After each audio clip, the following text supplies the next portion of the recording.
wrestling fans. Today is Friday, February 9th, 2024.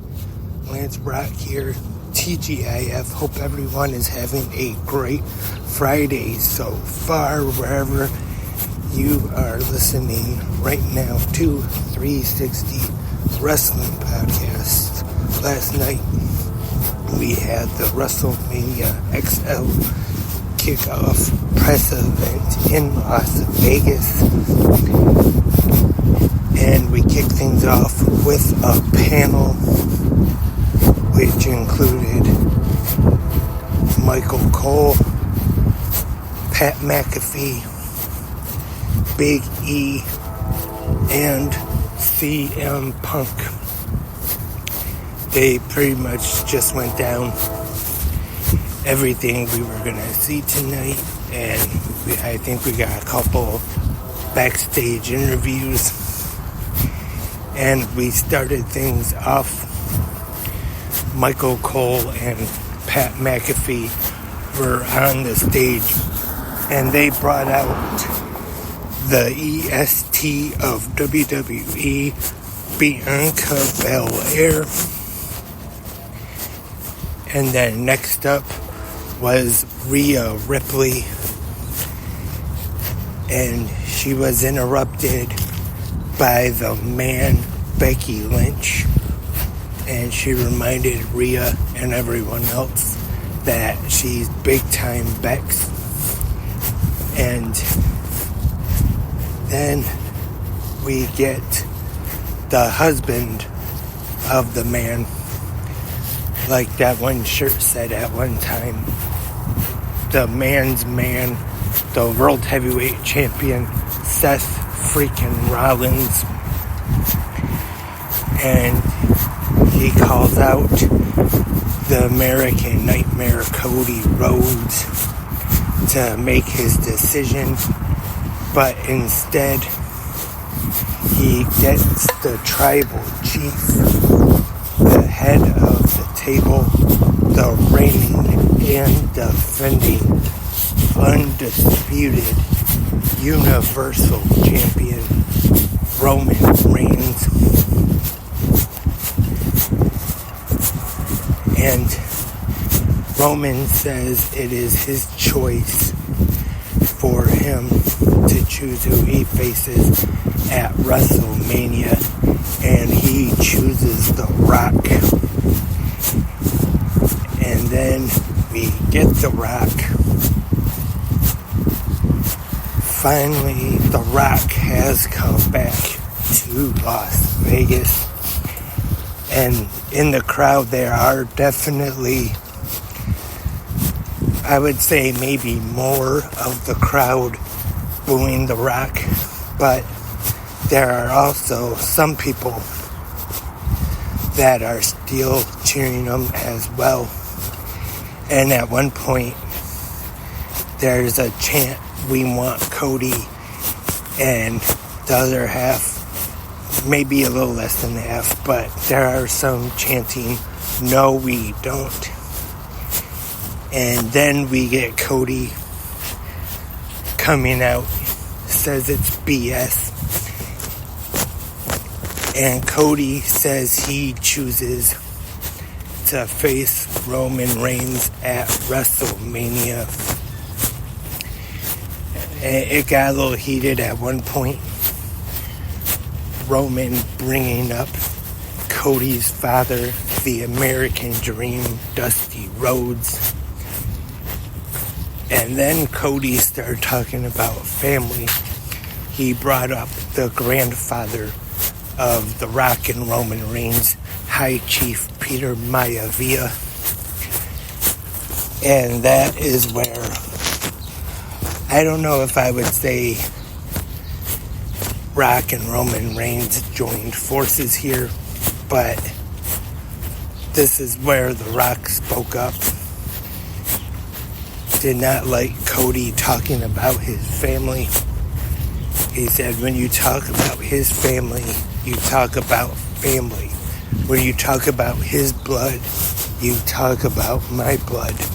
When you talk about his ancestry, you talk about my ancestry. Another thing I forgot to mention earlier that was pretty cool. The Rock showed on the big screen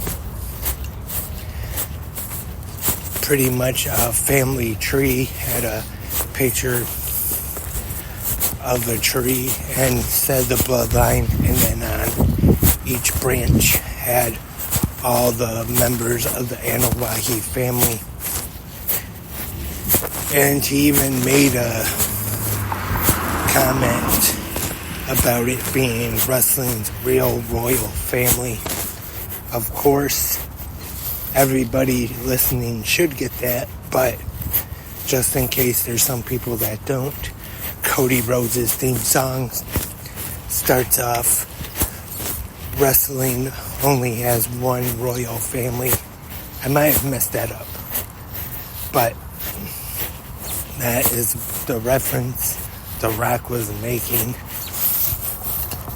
So overall, I thought this was pretty good. And then with The Rock leaving and The Rock telling Triple H to fix it. And so overall, I thought it was pretty good. And I know a lot of people are saying this of a possibility Cody and Roman headlining night 1 and the winner faces The Rock night 2. It looks like that could definitely be a possibility as of right now as we get closer to WrestleMania 40. But you never know, though. I definitely would not doubt that happening. But one thing I have to admit, I really don't want to see, some people have mentioned, is a 3-way match. And I just saying, if you have The Rock and Roman Reigns, first time ever, you gotta have it one-on-one, not a tag, not a multi-man match. I would say just let them go at it one-on-one. I know people want Cody Rhodes in the main event, but I think if you have Rock and Roman, you gotta have a one-on-one singles match. So that was the WrestleMania 40 kickoff press event. Also last night was TNA Impact on Access TV. And we kicked things off with the Impact Wrestling, my mistake, still not used to it yet. The TNA X Division champion Chris Sabin defeating John Skyler. And this match was brought to us by Mustafa Ali. And Chris Sabin will be defending the X Division championship against Mustafa Ali at No Surrender February 23rd on TNA Plus.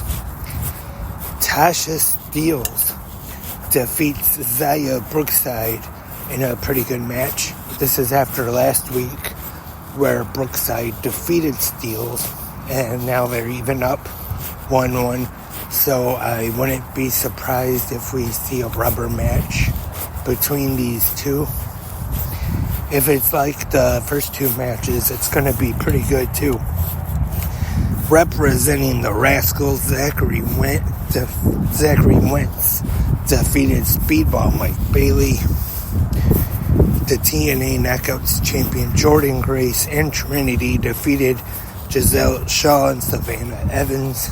So this was Trinity's last match in TNA. Big Con defeated Ori Gold and Richard Adonis in a handicap match. The Walking Weapon Josh Alexander defeated Alan Angels.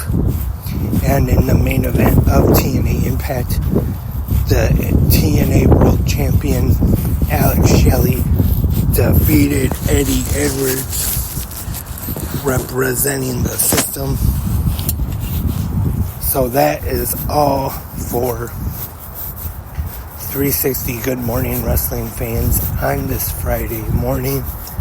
Thank you everyone for tuning in. Hope everyone has had a great morning so far. Remember, in the comment section, you can leave your thoughts and your opinions on last night's TNA Impact. If you watched New Japan on Access TV, and also Ring of Honor on Honor Club. All that in the comment section, either right here on Spreaker, YouTube, or wherever you listen to 360 Wrestling Podcast at. Maybe tonight, who knows? It's kind of up in the air, like I usually say. But I might do 360 Wrestling Fanatic talking about SmackDown and Rampage tonight. But I will be back tomorrow morning for the Saturday episode of Good Morning Wrestling fans.